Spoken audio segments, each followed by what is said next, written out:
एठारे उपस्थित विचारक मंडली एवं मोर स्नेहर प्रतिद्वंदी वृंद मुझे एठारे किसी कहबार सुजोग पाइथिबारु निजकु धन्य मन करुछि।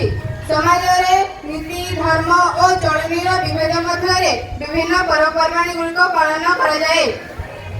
ओडिशा एक पर्वपर्वाणी राज्य। जीवन में आध्यात्मिक ज्ञान उपलब्धि ही पर्व पालन मुख्य उद्देश्य।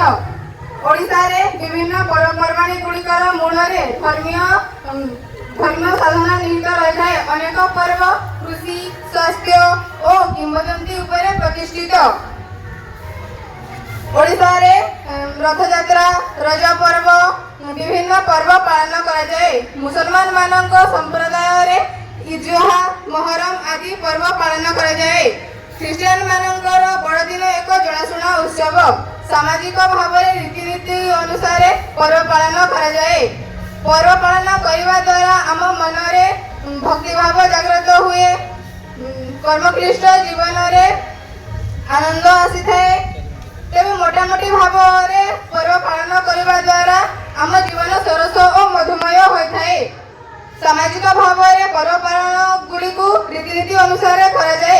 अनेक समय साही साही भितर बस्तु बस्ती भितर संप्रदाय संप्रदाय भितर अनेक कलहर सूत्रपात घटी थाए जहाँ अनुचित।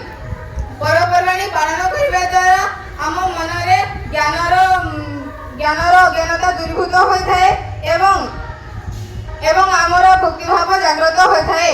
पर्वपर्वाणी गुड़िक पालन द्वारा आम भितर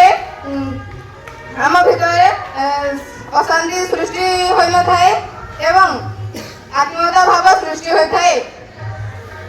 यह आम भितर राष्ट्रीय भावना और महाभारतीय चिंताधारा को संजीवित करिथाए। यह द्वारा आम जीवन सरस और मधुमय होता है। मुझे वक्तव्य शेष करुछि। जय हिंद।